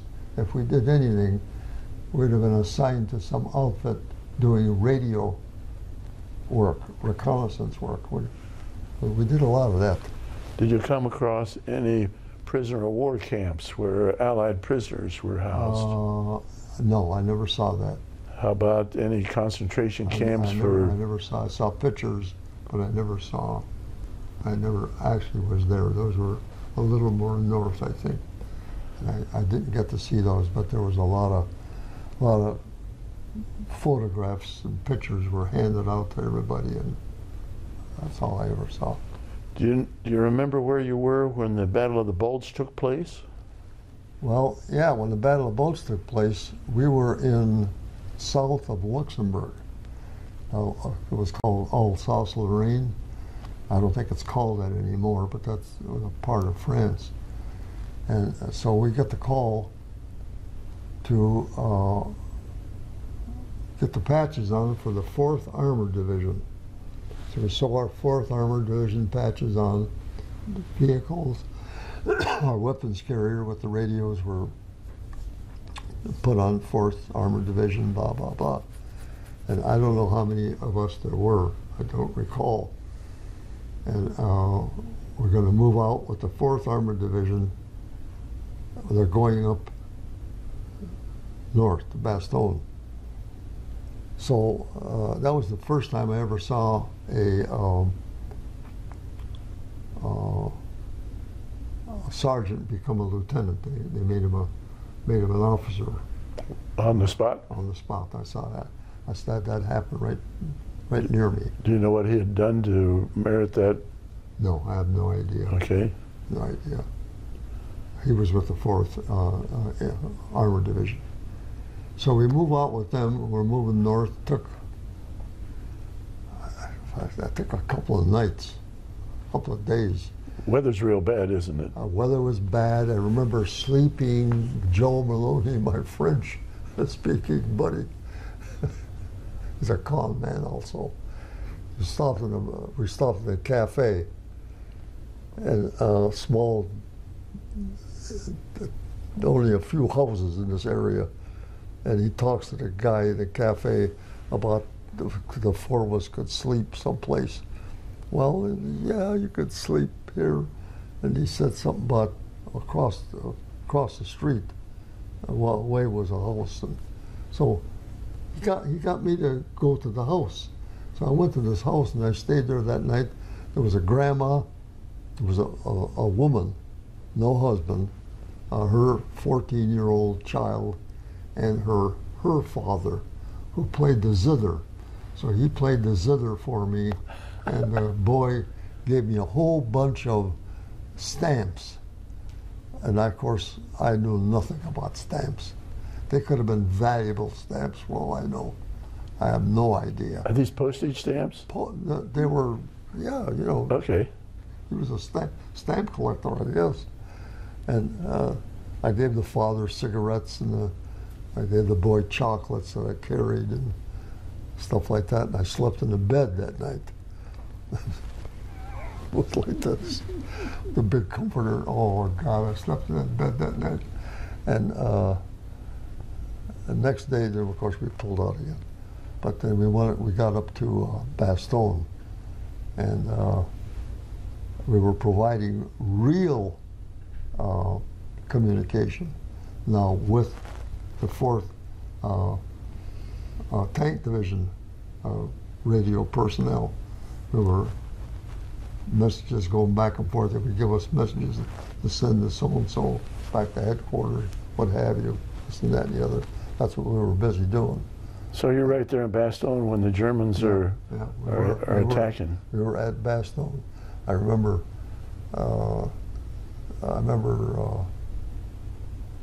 it was a lot of snow and it was cold, and I remember brushing off a piece of lumber and sleeping on it that one night. That I remember. I don't know why. You know, it's hard to remember stuff. I wonder, how the hell did I get here? So how were things there? How were things there at Bastogne? Well, on the average day, what was going on? The 101st was in town, and they were alone, and until Patton came through with the 4th Infantry Tank Division, they were pretty well doomed. Yeah, that was tenuous at best. They were going to get wiped out. There wasn't any question about it. But well, where were you when the 101st was actually in town? Where were you? Well, we weren't in town. You couldn't get in there. We were We were not in town. How far were you? I don't know. I have no idea. Okay. I have no idea. Did you communicate with any of the 101st? Or was all your communication with Patton's I don't remember. 4th tank? All I know is we were with I was communicating with just 4th Armored Division guys. That's all I remember. I don't remember anybody from the 101st. Might have been, but I don't remember. Did you see Patton at all when he got into Bastogne? No, but I've seen him at other times. He happened to be passing by or standing in an intersection, waving guys through, like, you know, a goal and stuff like that. I've seen him do that. Well, did you talk with infantrymen or armored division people enough to get a feeling of what they thought of Patton? Well,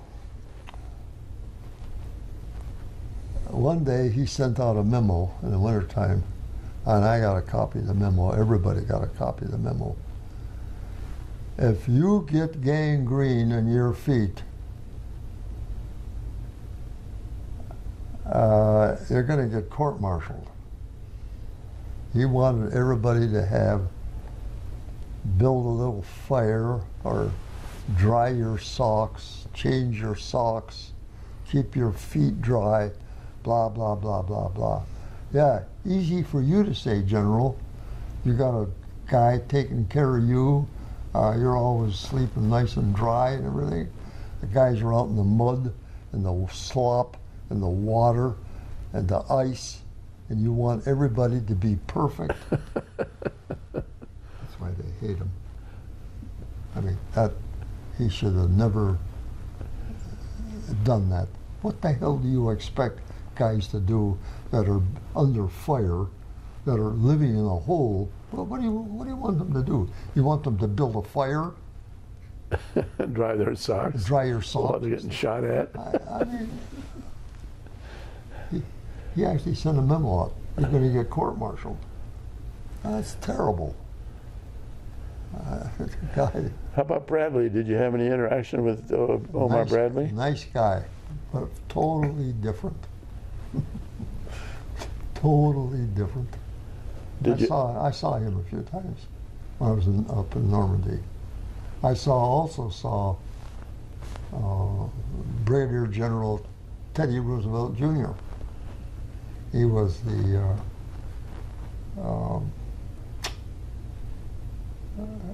commander of Utah Beach. He was the head honcho of Utah Beach at the time. He set up a little tent there on the beach close by, and my two officers went in to see him, and he came out, and I saw him talking to the two officers. Did you meet him or chat with him at all? No, I didn't. Did you ever chat with Bradley? No. Just saw him. But I had my 20th birthday in Luxembourg. That was a big deal. What did you do to celebrate your 20th birthday? Because that happened to be the first time that Thanksgiving fell on my birthday, 23rd of November. President Roosevelt had changed the Thanksgiving Day to the fourth Thursday of November, I guess the way it goes. And it just so happens that was my birthday. So everybody was supposed to get a big Thanksgiving dinner, everybody that they could do it for. So we set up all these tables in Luxembourg, an old German camp of some kind or other. And we all had food, and we had champagne bottles at every table and everything. And I'm telling all my buddies, 20 years old today, boy, no longer a teenager. And all this stuff is for my birthday. Right. You realize that, don't you? I had a good day with that one. And they're not buying it though. Oh shoot! Oh. So were you over in Germany until Hitler surrendered? Yeah, that's when we were near Czechoslovakia, and it all ended. And back to France. Well, how did you find out that Germany had surrendered? Oh God, I don't know. I don't remember. The day I don't really remember. Well, whether you remember the date or not, do you remember any celebration learning that the Germans had finally surrendered? No, I don't. I don't remember what exactly we were doing or anything. I don't remember. So you're near Czechoslovakia and you find out the war's over, and where do you go back to? We're going to go back to France and marshal up to go back to the States to get ready to go to Japan. Where did you go in France to marshal up? I don't remember the area. We left from Antwerp, I think, when we Up in Belgium? Yeah, when we went back to the States. Antwerp was where the Germans were trying to capture that when they went to the Bulge, weren't they? They kept firing their buzz bombs, their V-1 buzz bomb. It was a small plane that they put enough gasoline in to just make it to a certain point, and then engine would cut off, and the plane would drop with a 500-pound bomb. They were called buzz bombs. I saw dozens of those. Well, we were one place in Belgium one time, and we must have been right on the path to Antwerp, because they were just coming and coming and coming. It made a terrible noise from that thing. Was terrible. And then every once in a while, one of them would click off, would fail, and you'd hear, ba-boom. Oh yeah, oh yeah. I saw the V2 rocket, the one that they sent to England? London, England. That was the first rocket, you know. I remember sitting in a potato field in France, Belgium, I don't know where the hell I was. And I remember seeing that thing come up. See it turn as you head towards England. Yeah, saw that. But those buzz bombs, I saw many of those. I know I was in a building one time and somewhere in Luxembourg or Belgium. We were up on the 4th floor, and with our radio. And here comes this buzz bomb. I swear it was going to come right in the window. I mean, it was so low, it looked like it was going to hit us, but it passed over the top of the building.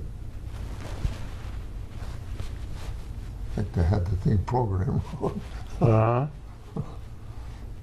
anyway. But that had to give you a little bit of... I think. Is that the closest encounter you had with a buzz bomb? Yeah. What other interesting things of note did you see while you were over in Europe? We talked about the V2, we talked about the buzz bomb, we talked about the Messerschmitt. Did your unit have any encounters with any German tanks or troops directly? I don't think so, except we did have some guys get killed and wounded. They got caught at a crossroad. The Germans had it zeroed in, and probably with field glasses when they approached that intersection, they shelled it. And I know an officer got killed. I think there. I know a sergeant got killed. I knew him. Sergeant Peddle. The officer was killed there or somewhere else. And a number of guys were wounded. And they just caught him. They just caught him just as they came to interstate, fired it. we come through that intersection before that. No problem. No problem. No problem. So were they killed by artillery fire or mortars, or do you know? Artillery fire. Probably 88s. Best damn gun in the war. Was it? Oh yeah. Why do you say that? Oh. They used that. They used it 88s for everything. Artillery fire, anti-aircraft fire. Oh yeah. Blow up tank. I mean, that was a hell of a gun. Very high velocity. Very high velocity. Very fast. Very powerful. Best gun in the war, by far. So when you leave Belgium, Antwerp, you're on a troop ship? Yeah. And where do they tell you you're going? Well, I don't think they told us, but we wound up in, what was it, Newport News, Virginia, I believe. Newport News, Virginia. And we got off there and got a nice meal. Oh boy, oh boy, oh boy. That was the first time I saw milk. First time I saw ice cream in a long time. That was good. And we were served by German prisoners of war, who we all said, boy, these guys got it made. These guys come here from, these guys are living the life in the United States as captured prisoners, nice and fat and looking real good and living the good life. Did you talk to? Oh yeah, better than, you know, they say better than being in the war where you guys were in Europe. So they're happy to be prisoners. So you communicated with them? Oh and, yeah. Happy to be prisoners. Did they talk to you anything about their experiences? No. Or how they happened to be captured? No. Didn't talk that How did they treat you? Fine. I didn't talk that much to them. We were just busy eating. Enjoying ice cream. Oh God, so good. So when did you find out that you were going to be going over to fight in the Pacific? We got ourselves a 30-day leave. I came home, and then my next orders were to report to Pine Camp, New York. That's where one half of our outfit took their training. The radio people took our training in the combat engineers. We took our training in Camp Forest, Tennessee. In Pine Camp, New York, the camouflage outfit and the guys with the tanks and all that stuff, they took their training in Pine Camp, New York, and then we met overseas in England. We never knew who the hell they were. We didn't even, tell you the truth, none of us even had any idea what we were about to do. Had no conception. So we got back to Pine Camp. We started training, started learning Japanese. I can still count pretty much in Japanese, all I remember. Started doing that. My wife came up. We had a room in the house. She came up there and I got passes. I could go and stay with her at night. I got finally a lack of vitamins and lack of food, lack of whatever. I became sick and I had a big thing in my throat. I know that I hit sick call, and they told me, you got a very bad vitamin deficiency. You need B1. So they started giving me shots of B1 and big horse tablets to take. And then I got better. I got to feeling better. And I went to sick hall every day for those shots.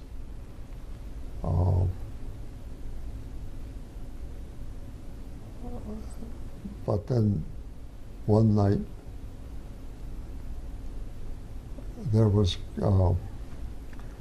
they tried to get some of us to act as guards downtown, because some of the soldiers would start getting kind of wily down there.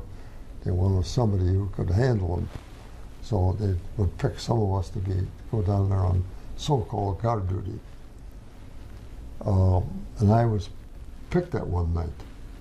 So I didn't want to go because my wife was with me. I didn't want to waste my time down there.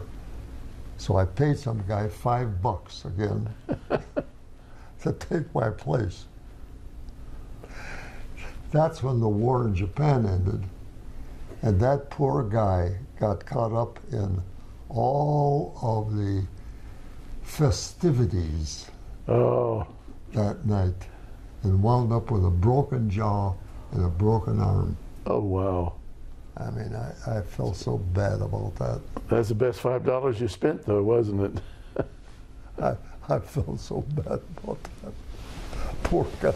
He was a little guy. He couldn't. Oh, jeez. So you get released from that camp? Yeah, then the war ended and eventually, yeah, get this. I'm in Pine Camp, New York, way up in Watertown, New York, Thousand Islands. On a train all the way to Camp Shelby, Mississippi, down on the coast. Oh, wow. To get discharged. Oh. On a train for, I don't know how many days. I went through my hometown, Ashtabula. You couldn't get them to stop and drop you off. I jumped off the. I don't know how many days, and that. Oh, I mean, why?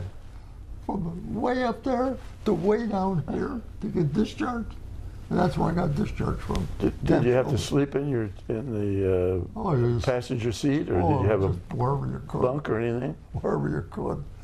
Was that a commercial? No, well, no, it was a troop train. Troop train. Didn't have cots or hammocks or anything? No. Smoke coming in through the windows and So you get discharged down to Mississippi and you come back to Ashtabula? October 26, 1945. You come back to Ashtabula? Yeah.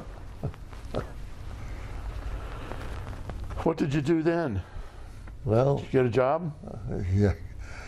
I got a job at a plant made automobile antennas, starting to make automobile antennas. Okay. They made army and they made antennas for the military during the war. Then we're converting over to automobile antennas. They could see it coming.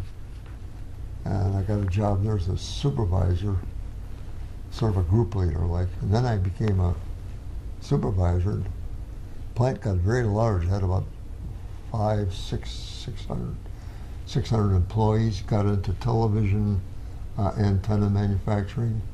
I was one of the top supervisors there when I was 23 years old. I had over 150 people working for me. I was 23 years old and making damn good money. A little better than you made in the Army? And I made, I was there 9 years, I think. What was the company? Award Products. Award? W-A-R-D. Ward Products. Oh, Ward. Yeah. Okay. So after you left Ward, where did you go?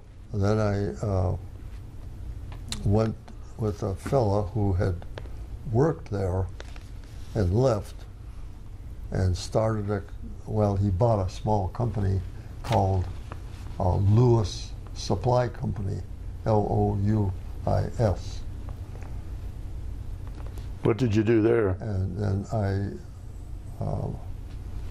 I went with him and took a chance and started off buying materials and selling over the phone and what have you. I eventually became vice president, and then I became president of the company.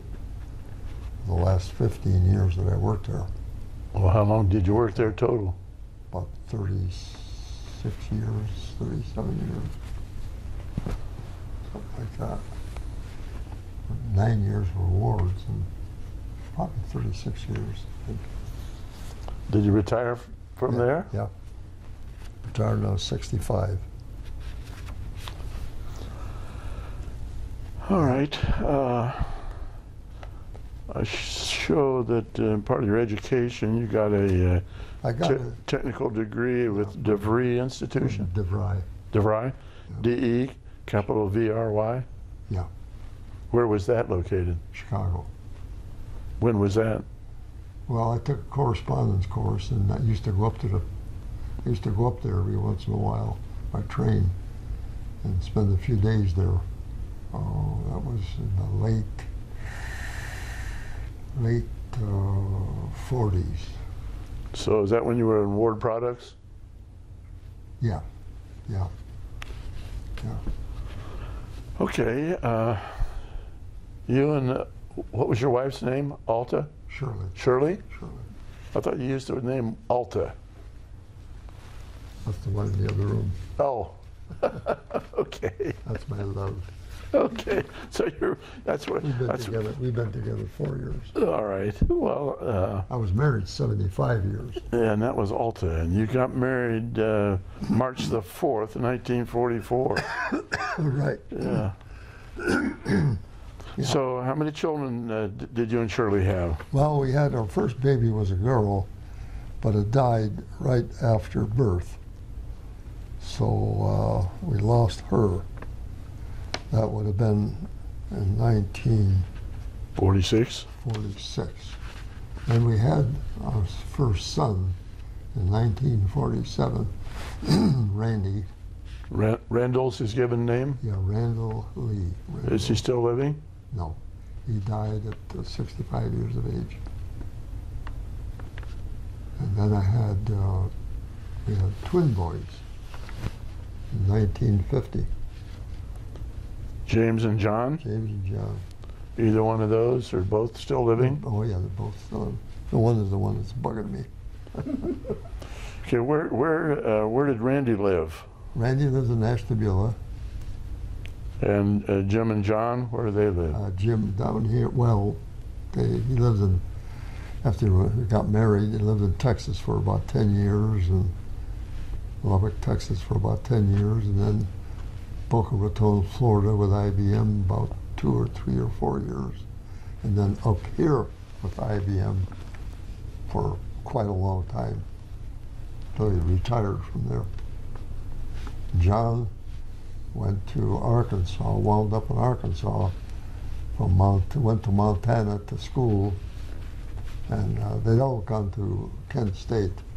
And after the shooting, John left. Randy and Jim stayed at Kent State, graduated from there.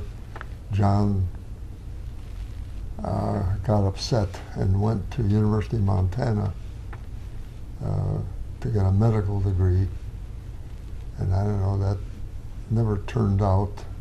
He wound up in Arkansas with another fella doing sanding floors, and built a big business in Arkansas for about 45 years. Uh-huh. And just sold the business recently.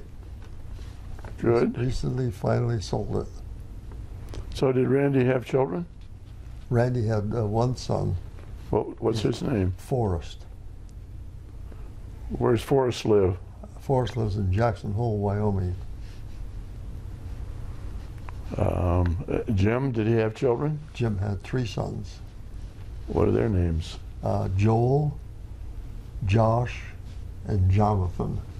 A lot of J's in the family. All J's. His wife is Joni. 5 J's. And John? John had no children. No children. Is he married? He was married and divorced after about 20 years or so. He was remarried and has a What's wife now, what's his wife's name?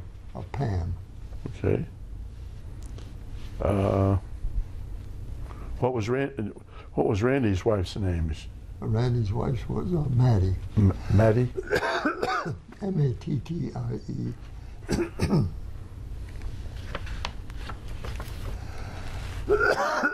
She's a Spanish girl.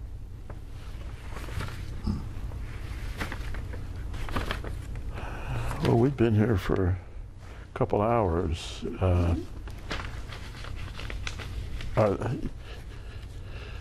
According to the little bio that you sent me, you were in Normandy, you were in northern France, you were in the Ardennes. Ardennes was Battle of the Bulge. Then Rhineland. Rhineland, was that where you were doing your fake army? Yeah, that's actually sort of the German part of the Rhine River. And Central Europe, that was when you were over by near Czechoslovakia? Yeah. All right. Actually Germany. You recently got a recognition. What was the most recent recognition that you got, George?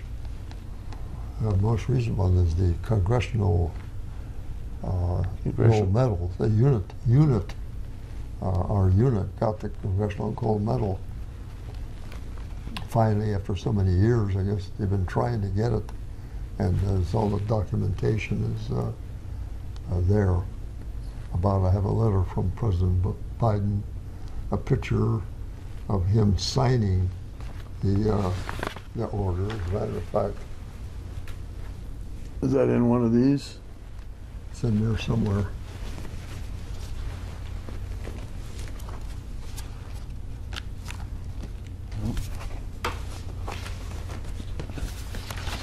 Should have asked you for that before we started. A big one.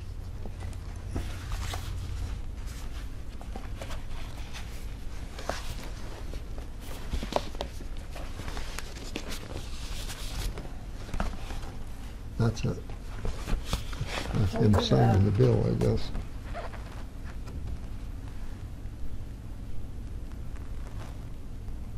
Okay. That's Biden signing the bill for it? Great. I have a letter. And is that for your service in what they called the Ghost Army? Ghost Army. Yeah. When did they name it the Ghost Army? Then I have a big thing here from the city of Raleigh. George Dramis Day. Oh, wow. That was the 23rd of July of this year. Yeah. That's pretty cool.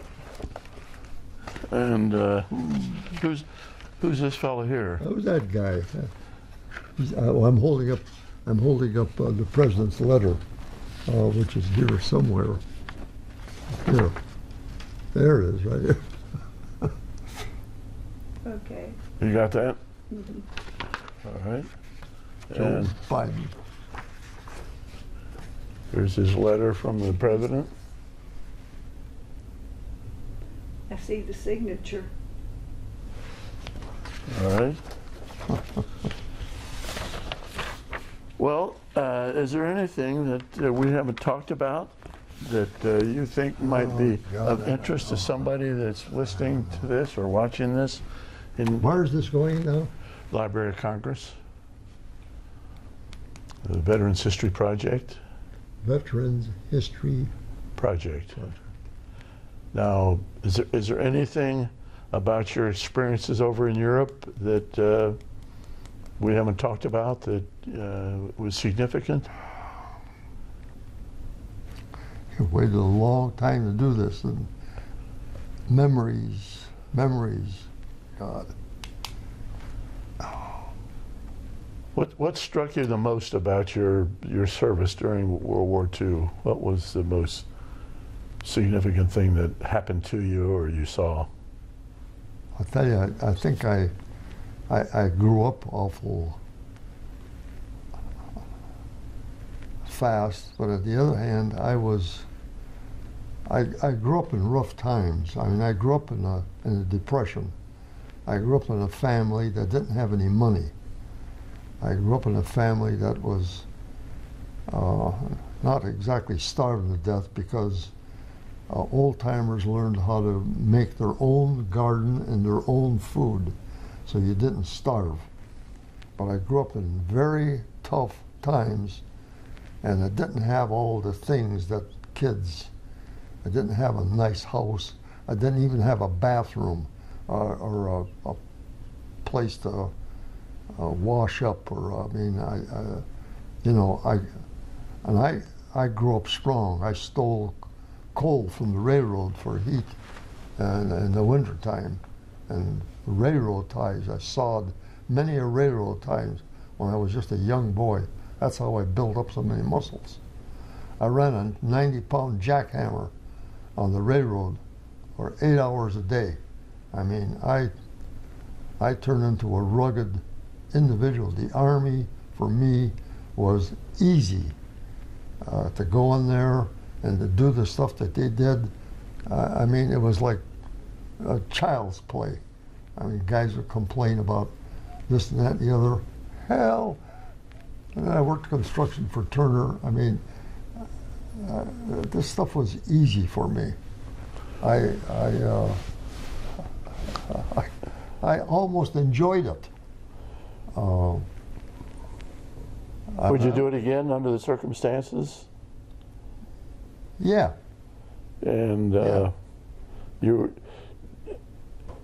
like to have gotten in earlier when you first applied. I think so. Yeah. But then the other hand, I may not be here. Yeah. I might be dead.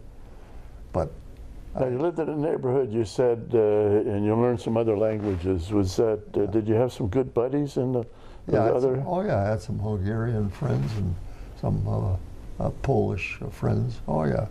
We all lived in the same street. They're all paisans together, Italians and Hungarian. There was even one Swedish family thrown in for good luck. Yeah. I mean, I think back, I think back, and it was a good education. I mean, I know a lot of guys, even in my town, that I went to school with and became friends with, they lived a different life than I did when they were kids. Did you have indoor plumbing at home? We had one toilet, one stool. One bathroom, huh? Yeah, not a bathroom, just a stool. Just a stool. So we washed up at the kitchen sink.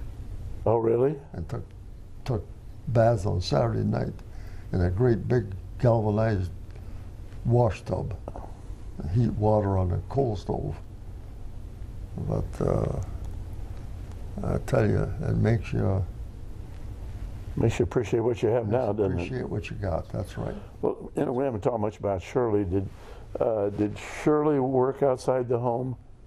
Not when. Well, she did when I was when we were first married, and when I was overseas. But then after Randy was born, first girl was born, she went back to work. Then after Randy was born, I said, "You better stay home and raise the kids, and I'll handle the work." I was making pretty good money. I didn't see any sense in her working too.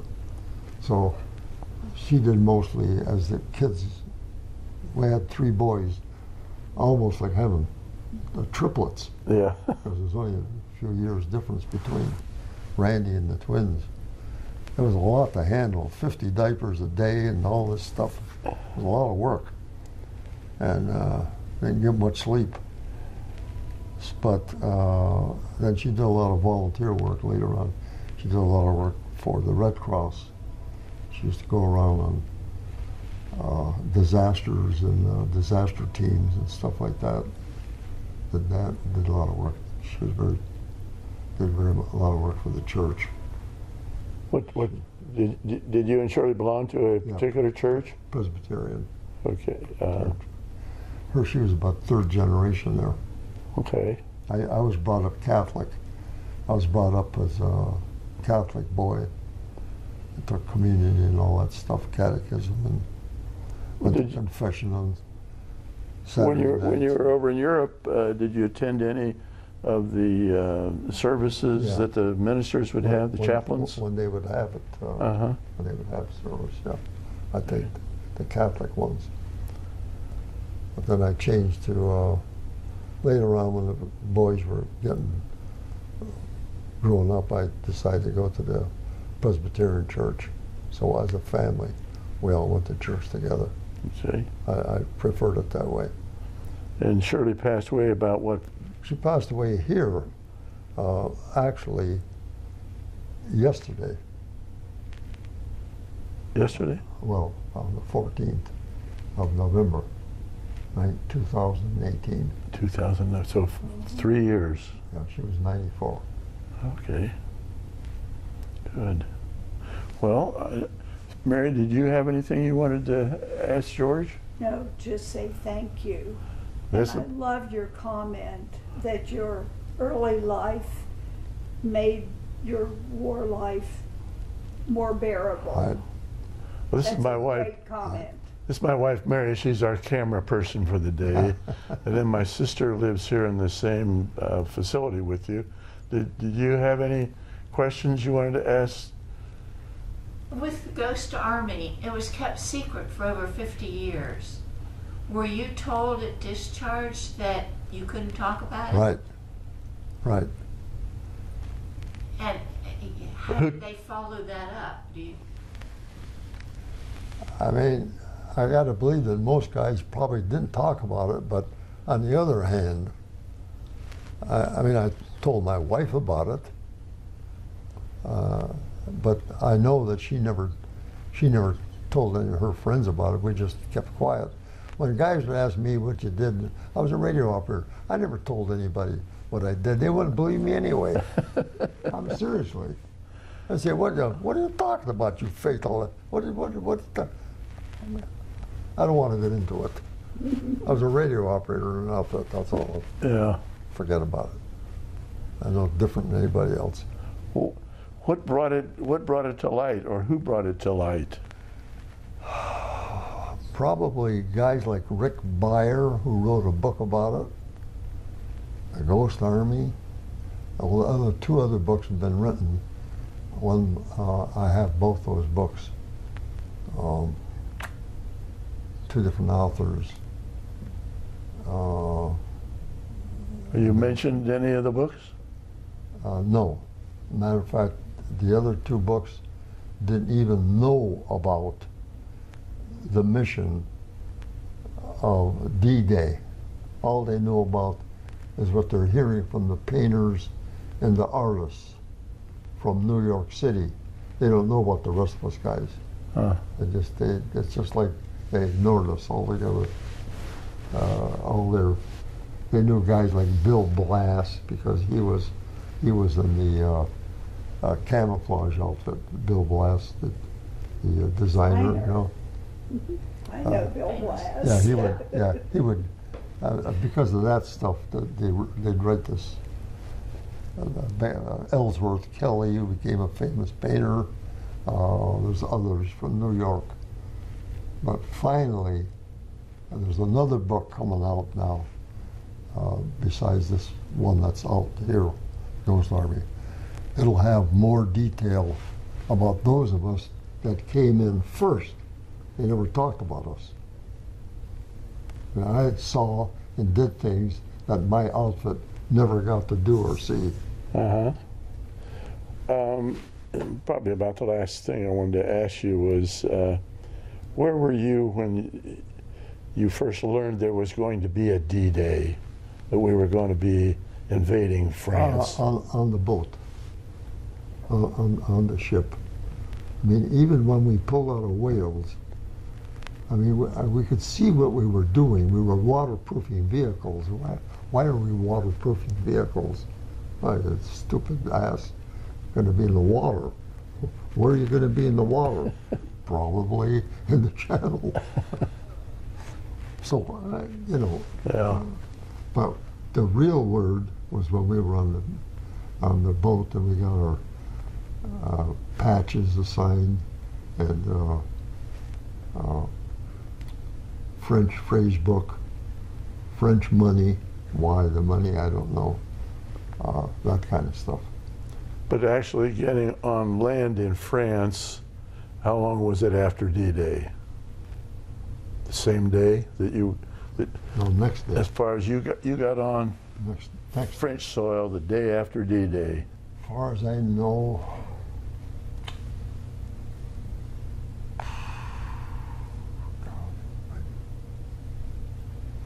as far as I can remember, it was the next day. I remember getting rammed by another boat and put a hole above the water line, a big hole above the water line. Shook the boat up pretty good. That was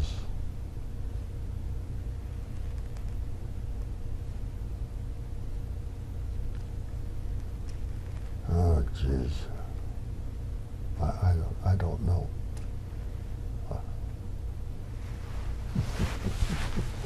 What kind of a boat did you actually go to the shore on? Were you I drove a Jeep off one of the landing crafts?